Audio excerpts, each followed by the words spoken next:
सामईन आदाब, मैं रईस सिद्दीकी। सामईन, अक्सर हम अखबारात और मैगज़ीन में पढ़ते हैं कि फ़लाँ शख्स ने प्लास्टिक सर्जरी के ज़रिए अपनी नाक खूबसूरत कर ली या अपने होठ खूबसूरत बनवा ली, और ख़ास तौर से जो शो बिज़नेस में हैं जैसे फिल्म और टीवी वगैरह में। तो मेरे जहन में एक बात आई कि भाई ये प्लास्टिक का कमाल कैसे अंजाम पाता है। तो जाहिर है कि इसके लिए प्लास्टिक सर्जन होते हैं, और ये भोपाल की खुशनसीबी है कि यहाँ सैयद ज़हीरुल इस्लाम नाम के एक प्लास्टिक सर्जन, कॉस्मेटिक सर्जन मौजूद हैं। तो हमने उनसे रब्ता किया और उनसे दरख्वास्त की कि वह हमारे स्टूडियो में तशरीफ़ लाएं, और हमारे इल्तिमास पर वो आज स्टूडियो में तशरीफ़ फरमा है। सैयद ज़हीरुल इस्लाम साहब, सबसे पहले तो हम उर्दू प्रोग्राम की तरफ से आपका खैर मकदम करते हैं और जानना ये चाहते हैं कि एक डिग्री होती है मास्टर इन सर्जरी, तो क्या उसी में कॉस्मेटिक और प्लास्टिक शामिल होती है या अलग से कोई कोर्स होता है इसका? देखिए, पहले तो ज़हीर नसीब कि आपने मुझे इजाज़त दी यहाँ आने की, और सामीन के सामने सूरत तो नहीं दिखी लेकिन आवाज़ ज़रूर मैं पहुँचा सकता हूँ, शायद उससे उनको कुछ फ़ायदा हो। रहा आपका दूसरा सवाल कि प्लास्टिक सर्जरी में जो MS होता है, उस हमारे ज़माने में वो उसमें सारी चीज़ें शामिल होती थी। अच्छा। लेकिन आजकल ऐसा है कि आप कहीं चले जाइए क्लिनिक में तो वहाँ लिखा होगा ये नाक के डॉक्टर हैं और ये सीधी आपके नखवे के डॉक्टर हैं और ये उल्टी तरफ के हैं। तो अब वो पोजीशन आ गई है बाइफर्केशन की कि अब बंटवारा हो गया है। हाँ। प्लास्टिक अलग हो गया, कॉस्मेटिक अलग हो गया, एस्थेटिक अलग हो गया, माइक्रोवास्कुलर अलग हो गया। इतनी सारी ब्रांचेज हो गई, उतनी सारी स्पेशलिटीज़ हो गई। अच्छा अच्छा। और उसमें क्या है कि फिर आपस में एक दूसरे से लड़ाई होने लगी। हाँ। कि साहब मैं तो ये नहीं करूँगा, मैं तो वो नहीं करूँगा जी। अब आज आप देख लीजिए, आज की तारीख में अगर आप किसी जनरल सर्जन से पूछें कि आप क्या करते हैं जी, क्या तो वो कह लेगा साहब ब्रेन का तो न्यूरो वाला करता है, हार्ट का हार्ट वाला सर्जन करता है, हाँ हाँ, बोन्स का ऑर्थोपेडिक वाला करता है, और पेट की आंतों का गैस्ट्रो वाला करता है। मेरे पास तो खाली नाभ ही रह गई है अम्पला की। तो ये सूरत हो गई है प्लास्टिक सर्जरी में भी। लेकिन फिर भी वक्त बदल गया। जी हाँ। आपने जब MS किया था तो पहले किस में किया? जनरल सर्जरी में? जी, पहले जनरल सर्जरी में किया पहले। अच्छा, उसके बाद फिर दूसरा MS किया? जी हाँ, दूसरा MS किया प्लास्टिक सर्जरी में। अच्छा, अब हम आपसे आपके तजुर्बे सुनना चाहते हैं। जी। आपके पास जब कोई कॉस्मेटिक सर्जरी के लिए आता है, प्लास्टिक सर्जरी के लिए आता है, तो इसमें औरतें ज़्यादा आती हैं या मर्द? पहला सवाल। नहीं, वो तो बिल्कुल स्वाभाविक है कि औरतें ही ज़्यादा आती हैं। औरतें ही ज़्यादा जी आती हाँ, जी। अच्छा, वो किस चीज़ की सर्जरी करवाना चाहती है चेहरे में? देखिए, चेहरे में सबसे पहले तो नाक। अच्छा, नाक। जी हाँ, नाक लोगों को बहुत अजीज है। जी हाँ। क्योंकि वो कहावत भी है कि साहब एक आंख दूसरी आंख से पूछती है कि मेरे बीच में क्या है जी। तो वो कहती है कुछ बू आ रही है, मतलब नाक है। नाक, जी हाँ, नाक। तो नाक से ज्यादा इम्पोर्टेंट, बड़े नाक वाले, बड़े नाक वाले हैं, कहावत भी है। और दूसरा कहते हैं नाक पे इनके नींबू नहीं ठहरता है। जी जी। तो ये सब कहावतें हैं, तो इसलिए नाक की इम्पोर्टेंस तो है। जी, नाक की अहमियत है। जी। और आज आपको मैं एक चुटकुला बता दूंगा, ये तजर्बा है कि अगर आपको नींद नहीं आती है तो आप आंख बंद करके मत लेटिए, आंखें खोल के लेटिए, अपनी नाक की टिप को देखते रहिए। 5 मिनट ज़्यादा नहीं लगेंगे, आप सो जाएंगे। इसको दोबारा बताइए आप जरा। जी, अगर आपको नींद नहीं आ रही है मान लीजिए, जी जी, तो आप आंख बंद करके मत लेटिए, आप आंख खोल के लेटिए। अच्छा। और अपने नाक की टिप को देखिए। अच्छा। दोनों आंखों का कन्वर्ज करके नाक की टिप को देखिए। 5 मिनट में आप इंशाल्लाह सो जाएंगे।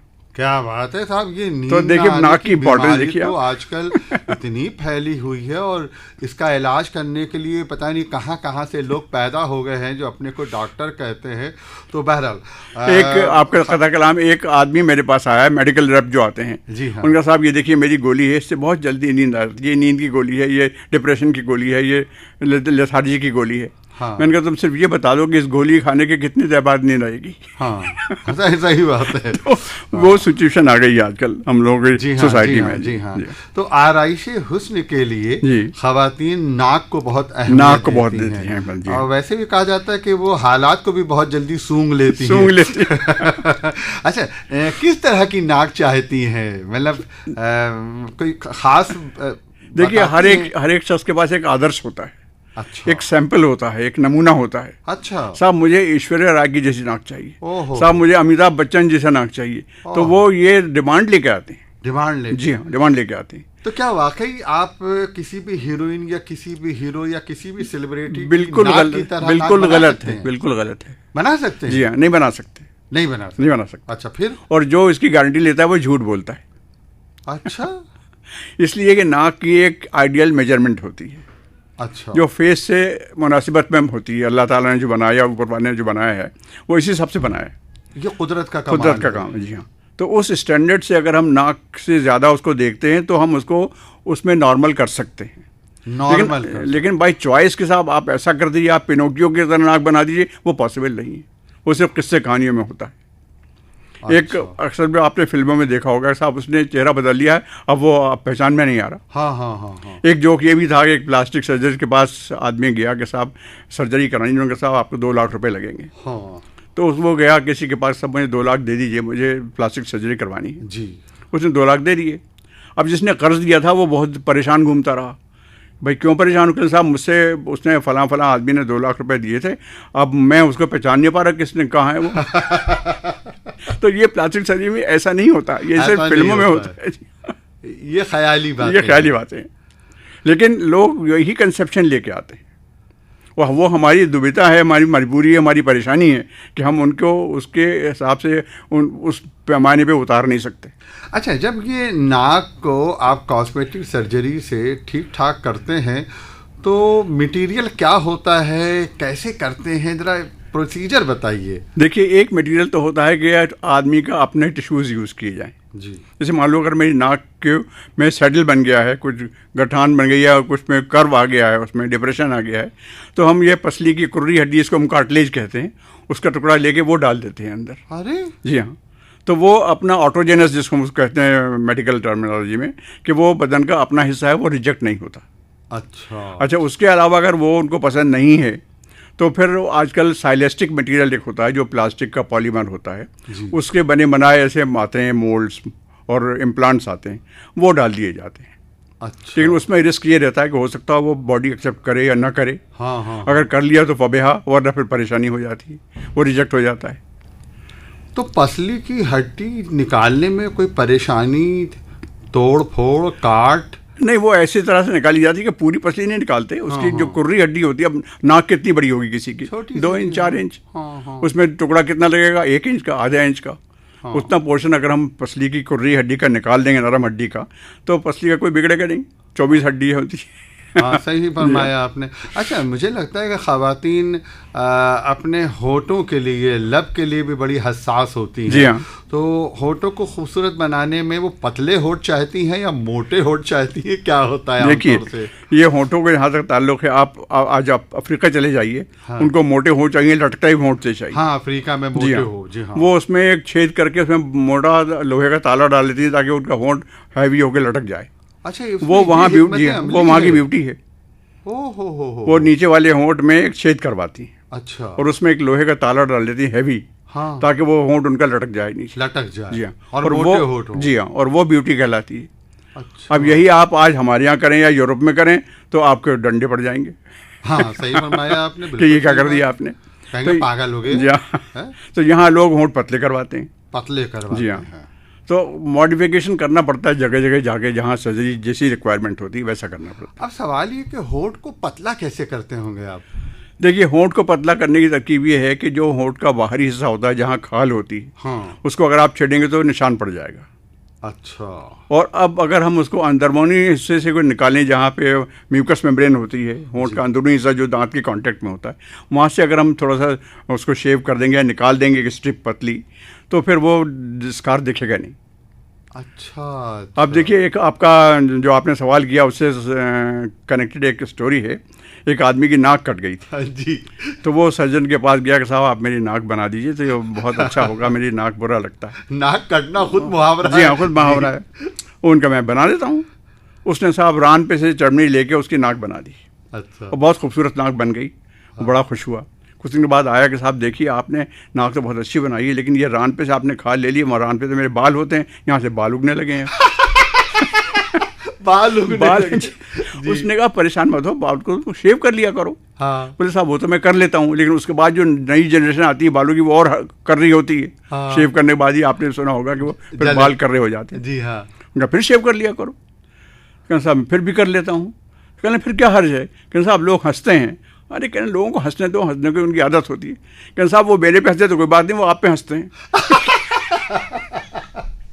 बहुत खूब। अच्छा, कुछ ऐसी होठ के बारे में ऐसे ही होठ के बारे में वाकया कोई दिलचस्प बात याद आ रही हो कि कोई होठ बनवाने के लिए, खूबसूरत करने के लिए कोई खातून आई हो, या कोई ऐसे ही आप बातें जहन में आती हो तो उधर आप बताइए, कुछ ऐसा हुआ होठों नहीं, के मुतालिक? अक्सर होता रहता है यहाँ पर। अच्छा। लेकिन हमारे यहाँ क्या है, भोपाल में खास तौर पर ये रिवाज ज़रा कम है, फॉर्चुनेटली।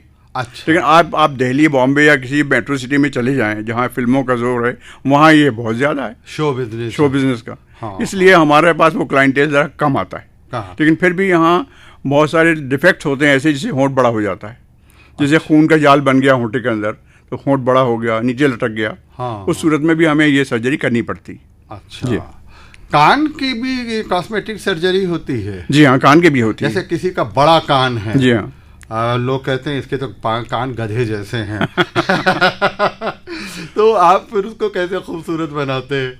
देखिए कान अगर आप मुझसे पूछते हैं सही है, तो हाँ। कान की प्लास्टिक सर्जरी सबसे मुश्किल सर्जरी। सबसे मुश्किल जी हाँ। सर्जरी है। इसलिए कि आप देखिए इसके वो कंटूर अगर आप देखें तो ऊबड़ खाबड़, ऊपर नीचे, इधर कहीं रिज है, कहीं गड्ढा है, कहीं कुछ है, कहीं कैनाल है, हाँ, मैं कहीं देख रहा हूँ। चमड़ी है, कहीं जी हाँ, पतला जी हाँ। ये निशान अब है। इत्तेफाक से आप मेरे सामने, तो मैं आप ही के कान देख रहा हूँ, और वो सभी के ऐसे ही होते हैं। जी। और बच्चों में स्कूलों में किसी का कान बड़ा हो तो उसको नाम बड़काना कह देते हैं। हाँ। बड़काना है ये तो। हाँ। तो वो एक लाइबिलिटी हो जाती है बच्चों में, जी, एक तरह का वो डेवलप हो जाता है उनको, जिसको कहते हैं कि साहब वो एहसास कमतरी हो जाता है। जी हाँ। जी हाँ। उस सूरत में हम उसको रिड्यूस करते हैं।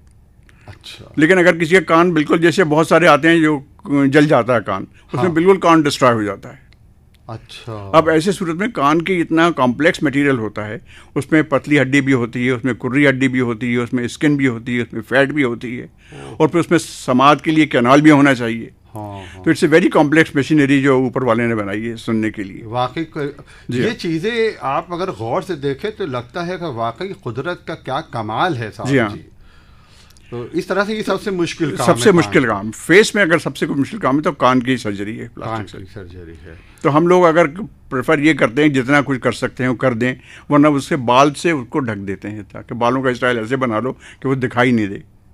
हाँ। अच्छा, अब क्या हुआ आजकल के ज़माने में कि ऐसे ऐसे आर्टिफिशियल आ गए, जैसे उंगली कट जाए या हाँ। पैर कट जाए तो आर्टिफिशियल आप लिम्ब लगा देते हो, उंगली लगा देते हो आर्टिफिशियल, जी, जो जी। बिल्कुल नॉर्मल की तरह दिखती है। हाँ हाँ। ऐसे ही कान भी मिलते हैं बने बनाए। हो। तो उसमें क्या होता है कि आपको पहले स्किन मैच करानी पड़ती जाके, कि ये जो कान का हमारे आर्टिफिशियल कान हम ले रहे हैं ये हमारी स्किन से मैच करेगा कि अलग से दिखा देगा पेवत की तरह। जी जी। तो वो मैचिंग के बाद उस कान को हम फिट कर देते हैं।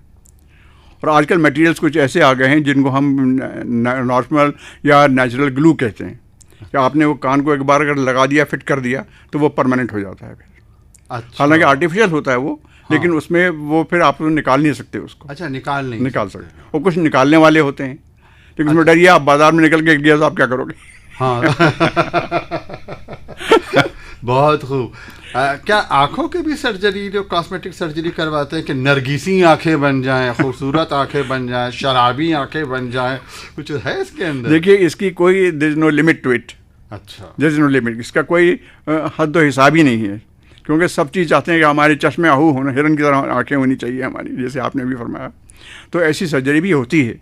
और कुछ लोग जो हैं प्लास्टिक सर्जन, वो सिर्फ इसी काम के लिए डेडिकेटेड होते हैं, वो दूसरा कुछ काम नहीं करते। अच्छा। और दूसरी सर्जरी जो हम करते हैं लिड वाली, वो जलने में आँखों में बहुत परेशानी हो जाती है, पलकें ख़त्म हो जाती हैं, भवें ख़त्म हो जाती हैं, आँख बंद नहीं होती पूरी तरह, उसमें हमें अलग से पलकें, भवें वगैरह ये सब बनानी पड़ती हैं। यहाँ भी देखिए, मतलब साइंस ने खूब काम किया है। हाँ भाई, वाह वाह वाह।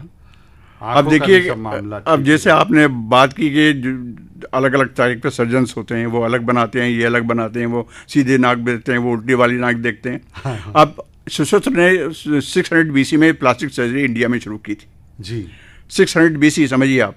अच्छा। और गंगा के किनारे बनारस में उनकी क्लिनिक थी। हाँ। वहाँ वो संस्कृत में मेडिकल पढ़ाते थे और वहाँ नाक बनाते थे वो, वहाँ स्किन लगाते थे, वहाँ कान बनाते थे। तो ये सर्जरी इंडिया में शुरू हुई। क्या बात है, वाह। और उसके बाद यहाँ अरब के लोग आए यहाँ पर इजिप्ट से, उन्होंने इनसे सीखा और वो सुचित्र संहिता करके टेक्स्ट बुक उन्होंने लिखी थी, वो उसको ले गए इजिप्ट और वहाँ अरबिक में ट्रांसलेट कराया उसको। अच्छा। और उसके बाद वहाँ इटालियंस आ गए, वो ले गए उसको, तो उन्होंने इटालियन में ट्रांसफ़र कर दी।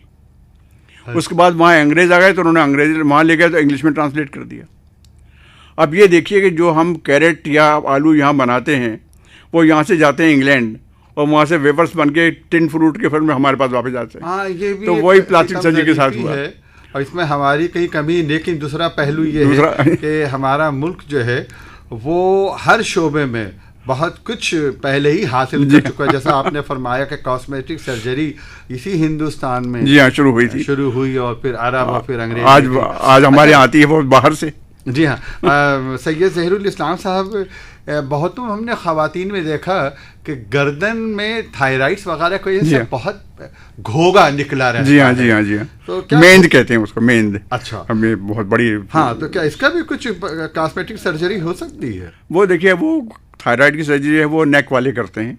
अच्छा। या ईयर नोज थ्रोट वाले करते हैं, लेकिन जनरल सर्जन करते हैं। प्लास्टिक सर्जरी में थायराइड नहीं आता है। हाँ। लेकिन अगर उसके करने से कोई स्कार बन जाए, निशान बन जाए, हाँ, तो उसकी सर्जरी हम लोग करते हैं। उसमें प्लास्टिक सर्जन या कॉस्मेटिक सर्जन जो है काम आ सकता है। इन सब काम के लिए कम से कम और ज़्यादा कितने पैसे खर्च हो जाते हैं? साहब, पैसा तो स्काई इज द लिमिट। आप जैसा सामने वाले से पूछो। एक हमारे दोस्त थे, उनसे मैंने यही सवाल किया जब मैंने प्राइवेट प्रैक्टिस शुरू की कि भाई हमें ये बताओ तुम फीस कैसे चार्ज करते हो, क्या देख के? जी। तो कहले भाई देखो ऐसा है, मेरे पास जब पेशेंट आता है तो मैं उससे पूछता हूँ तुमने कल क्या खाया था। हाँ। वो कहता है साहब मुर्गा खाया था। तो उसकी फीस अलग होती है। वो कहते हैं दाल खाई थी, उसकी फीस अलग होती है। वैसे भी कहा यही जाता है कि वो क्लाइंट का मयार देख रखी जाती है। अच्छा, अब एक आम बात बताइए जी। बहुत से लोगों के चेहरे पे चेचक के दाग हो जाते हैं या गड्ढे पड़ जाते हैं, तो वो भी ठीक हो जाते हैं? जी हाँ, ठीक हो जाते हैं। उसमें दो तरह की सर्जरी होती है। एक को तो कहते हैं हम फेशियल स्क्रैपिंग।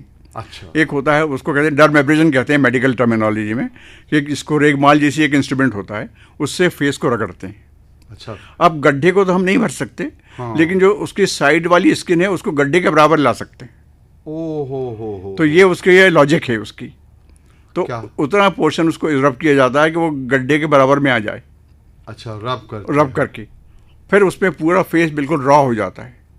अच्छा। और 6-7 रोज के बाद जब नई स्किन आती है तो फिर वो इम्प्रूव हो जाता है। अब ये बात है पुरानी जो हम लोगों ने सर्जरी सीखी थी उस टाइम की बात है। जी।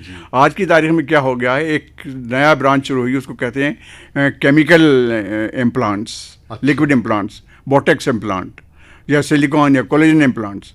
उसमें क्या करते हैं, वो सिरिंज के द्वारा उस गड्ढे में छोटा छोटा फिलिंग लिक्विड फिल कर देते हैं। अच्छा। तो गड्ढा भर जाता है। जैसे कार में आप डेंटिंग करवाते हो वो ऐसी डेंटिंग हो जाती है, लेकिन उसके लिए बहुत टाइम लगता है। और वो फिर वो गड्ढे जो है वो लेवल में आ जाते हैं, उसमें कुछ काटापीटी या उसमें रगड़ना वगैरह कुछ नहीं करना पड़ता। अब एक आखिरी सवाल, नहीं, आखिरी सवाल के पीछे मैं आपसे बता दूं एक चीज़ कि ये जितने आपने अभी बताया कि जिस तरह से ये एक क्यारी में फूल लगते हैं बहुत सारे। हाँ। और वहाँ बहुत सारी, अब सुश्रुत ने जो बीज बोया था और जो क्यारी उसने बनाई थी, अगर आज वो जिंदा होता तो इतने सारे सर्जन्स को देख के वो ये कहता कि ज़मीनें चमन गुल खिलाती ही क्या क्या, बदलता है रंग आसमां कैसे कैसे। वाह वाह वाह वाह। असल में मेरा बुनियादी सवाल भी इसी तरफ इशारा कर रहा है। कुदरत ने हमको जैसा बना दिया जी, क्या इतना काफ़ी नहीं है? क्या ये कोई जहनी बीमारी होती है कि हमें ये एहसास होता है कि हम बदसूरत हैं, हमें खूबसूरत होना चाहिए? बहुत अच्छा कि आपने सवाल किया, क्योंकि ये मेरे एजेंडे में था कि मैं बात करूंगा। अब बहुत से साइकोलॉजिकल पेशेंट्स ऐसे आते हैं, वो अपनी डिफेक्ट को देख के बहुत पीड़ित होते हैं। जी। साहब इनसे मना कर दिया, हमें नहीं करा है, हम क्या करें? वो उसको खुद करने लगते हैं। अरे अब ये करीना क़यास नहीं है, सोचने के लायक भी नहीं है। लेकिन अब क्योंकि वो लिक्विड, जैसे मैंने आपको बताया लिक्विड्स आ गए हैं, वो लिक्विड बाजार से ले आएंगे और ख़ुद लगा लेंगे। अब उसके कितने इम्प्लीकेशन होंगे, कितनी कॉम्प्लिकेशन होंगी, ये वो पहले नहीं जानते, लेकिन बाद में और बदसूरत हो के आ जाते हैं। मुझे लगता है कि हर शख्स को इस नफ्सियाती बीमारी से या जहनी उलझन से बचना चाहिए। हाँ। क्योंकि ये सारी चीज़ें जो हैं, ये मैं समझता हूँ कि नंबर 2 पे हैं। पहले है शख्सियत, और शख्सियत में होना चाहिए आपका इल्म, जी हाँ, आपका तर्ज गुफ्तगू, तर्ज ज़िंदगी, रहन सहन, बातचीत, सोच, फ़िक्र, अपने ख़यालात। और जहाँ तक रंग की बात है कि लोग यहाँ फेयर रंग या गोरा रंग पसंद करते हैं, तो अब तो हमने देखा कि रेडियो टीवी में भी जिनका रंग गोरा नहीं है, जिनको आप सिया रंग, सिया माइल कहते हैं, एक से एक हीरोइनें हैं जो बहुत अच्छी एक्टिंग करके और उन्होंने उसी रंग रूप में अपना नाम कमाया। ऐसी मर्दों में देखिए कि बहुत से एक्टर हैं जिनके चेचक के दाग रहे हैं चेहरे के ऊपर, कोई शक्ल सूरत नहीं, बहुत ही मामूली शक्ल सूरत के आदमी, उन्होंने भी अपनी एक्टिंग के ज़रिए एक नाम कमा लिया। बहुत बहुत शुक्रिया सैयद ज़हीरुल इस्लाम साहब। Thank you.